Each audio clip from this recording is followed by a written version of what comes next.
Phosphorus छोटा भाई है और सल्फर बड़ा, तो आयोनाइजेशन एंथैल्पी किसका ज़्यादा होगा?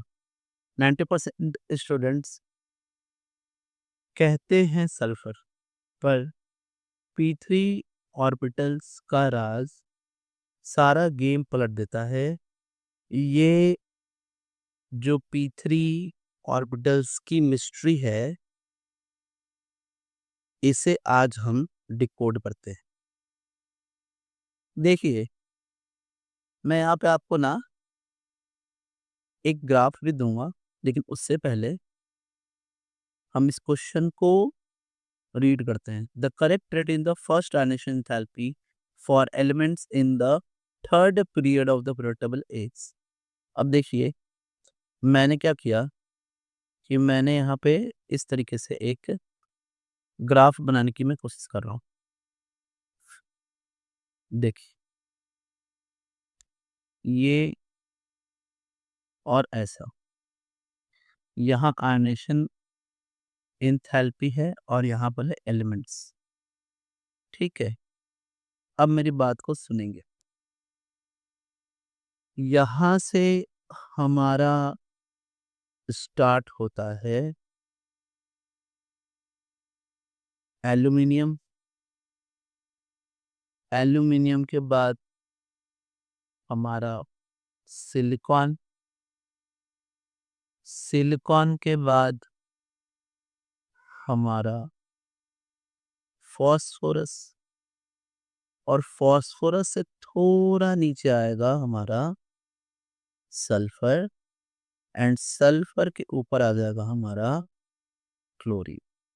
मैं यहाँ लिख देता हूँ कि कौन से एलिमेंट्स हैं, है ना? तो देखिए, अब आगे है ना। सो हमारे पास ये यहाँ पर है एल्यूमीनियम, यहाँ पर है सिलिकॉन, फास्फोरस, सल्फर, एंड ये है हमारा क्लोरीन। अब होना तो ये चाहिए था कि aluminium, silicon, phosphorus, sulphur and chlorine, इनमें लेफ्ट से राइट जाने पर जो IE है वो इधर मैक्सिमम और इधर मिनिमम होना चाहिए था। एक्चुअली तो ये होना चाहिए था, क्योंकि दो रीजन है। पहला है जेड इफेक्टिव, जेड इफेक्टिव इधर मैक्सिमम होता है, इधर मिनिमम होता है, और इसी को सपोर्ट करता है कौन? साइज भी। साइज इधर मैक्सिमम होता है और इधर मिनिमम होता है।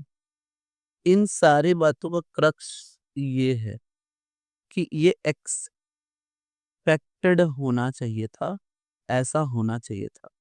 लेकिन हमें ना एक यहाँ पर इस तरह का एक्सेप्शन मिलता है कि सारे तो अपने क्रम में हैं, बट ये दोनों अपने क्रम में यानी ऑर्डर में नहीं है ना? यानी जो एक्चुअल ऑर्डर है, वो ऑर्डर कुछ तो इस तरह का है कि एल्यूमीनियम हमारा सबसे छोटा है, उसके बाद आता है सिलिकॉन, फिर आता है सल्फर, फिर आता है फास्फोरस, एंड फिर आता है क्लोरीन। तो जो हमारा आंसर बनकर आएगा ना, वो आंसर बी होगा।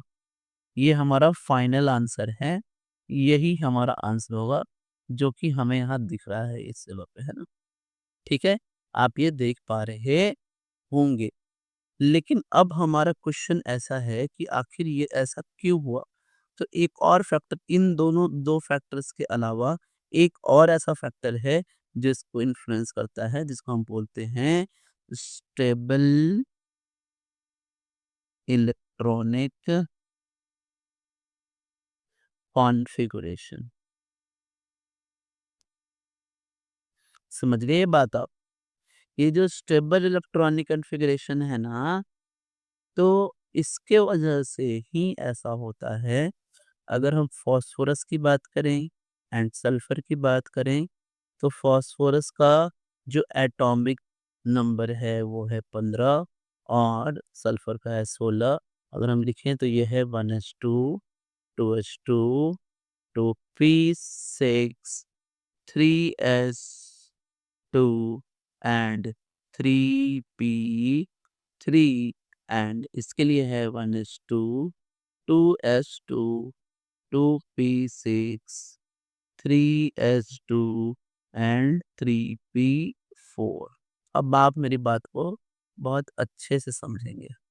देखिए, यहाँ पर ये जो p वाले 3p वाले जो इलेक्ट्रॉन्स है ना, वो हाफ फ़िल्ड हैं और इन्हीं हाफ फ़िल्ड होने के वजह से ये एक्स्ट्रा स्टेबल हैं, है ना? और इसीलिए एक इलेक्ट्रॉन निकालना यहाँ से थोड़ा मुश्किल है और यही रीज़न है कि ये ऑर्डर को फ़ॉलो नहीं करता। जो हमारा जो हमारा जो हमारा एटम है ना? जो एटम स्टेबल इलेक्ट्रॉनिक कॉन्फ़िगरेशन को फ़ॉलो करता है, उसका अनशन एंथैल्पी ज़्यादा होगा। सो इसी वजह से ये ऑर्डर आता है ना? दैट इज़ कि phosphorus is greater than sulfur. So that's sufficient, है ना? Thanks for